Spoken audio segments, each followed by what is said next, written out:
I've been thinking about the age of the universe for a long time, as many astronomers have. And thinking about the age of planet Earth at 6 billion years old, and that's pretty well documented by the geological record, old plates that have been pushed up instead of down, and they're there to be measured. It made very little sense to me that the age of the universe was only a little over twice that long.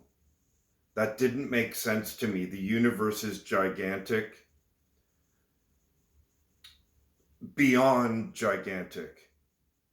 It borders on an unfathomable amount of size with an unfathomable amount of galaxies in it, stars in those galaxies. It seemed to me, how can that much matter happen in such a relatively short time? We're only talking about one planet Earth, 6 billion years old. Okay, I can grasp that. A sun started, you know, however many billion years ago, and around it the dust collected into planets and gas planets and whatever. I can see that, but how can the universe only be twice that? That didn't make any sense to me. And I think I know why. When we look out from, say, the fourth ring, which is approximately where planet Earth is, of the Milky Way galaxy, we're looking out into space from these areas.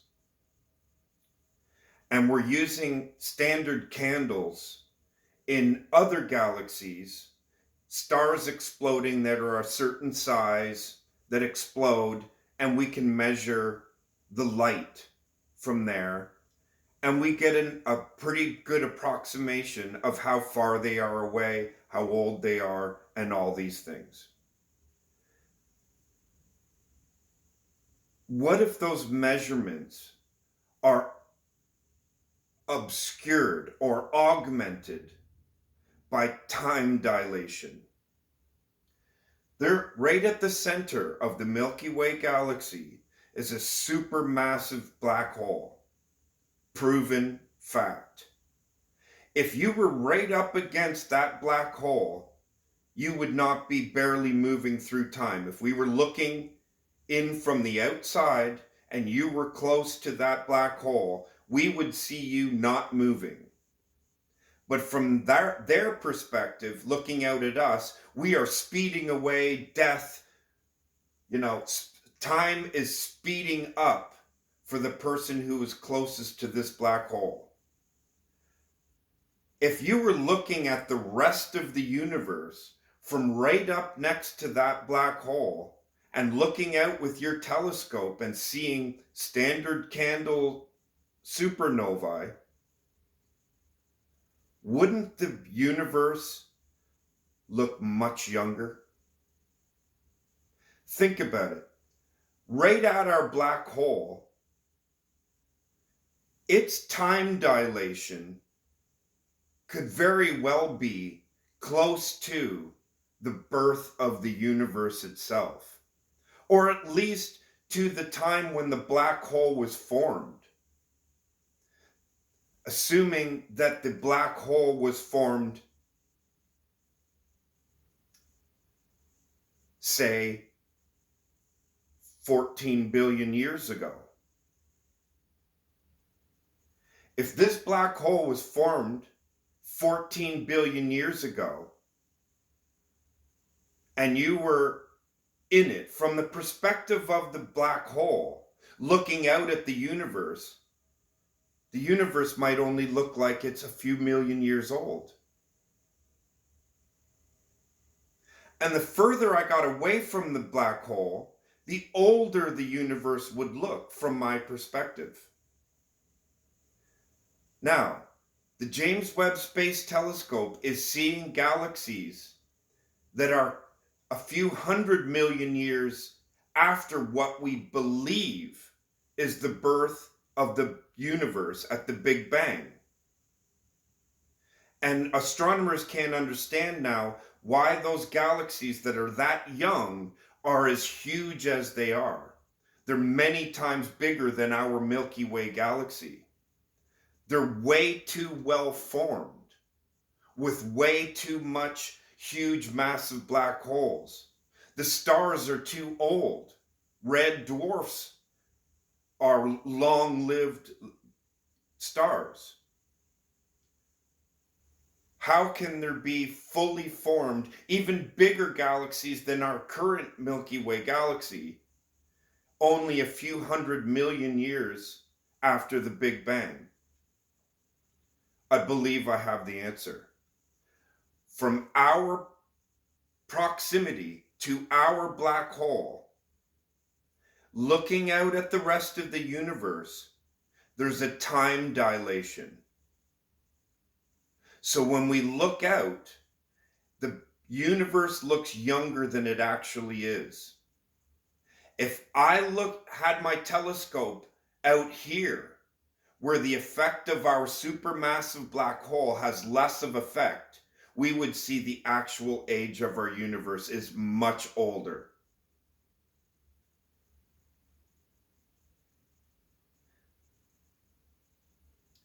Consider this. Proximity to planet Earth. When we have satellites around planet Earth, they have to set those clocks to offset the time dilation from being closer to the surface of planet Earth, and that mass that offsets time. So from space, away from planet Earth, when we look down, what's on planet Earth is moving slower through time.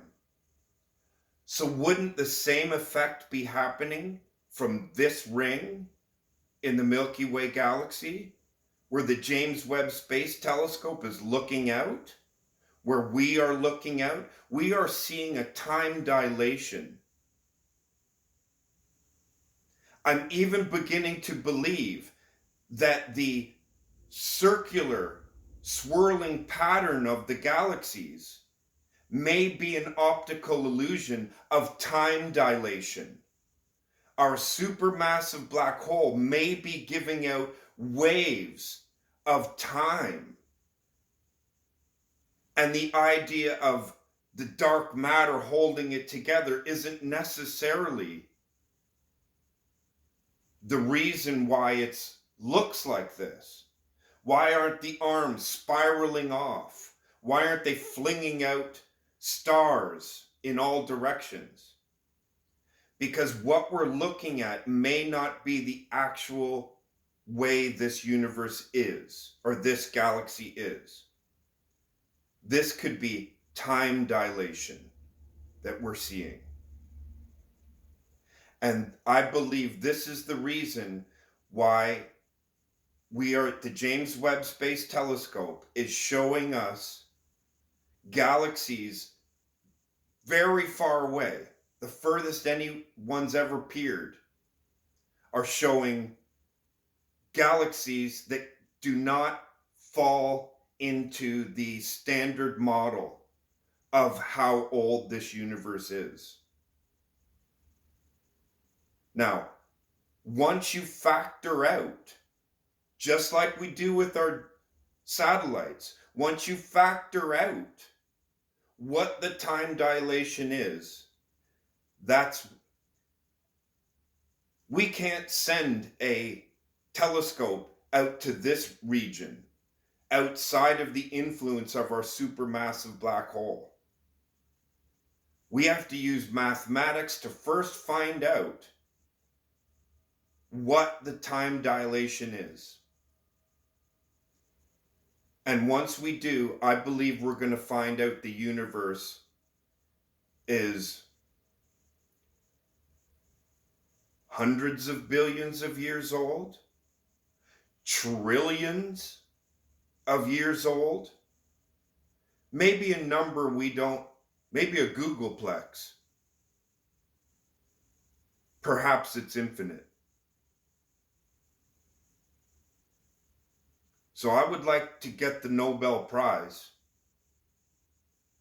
for figuring that out.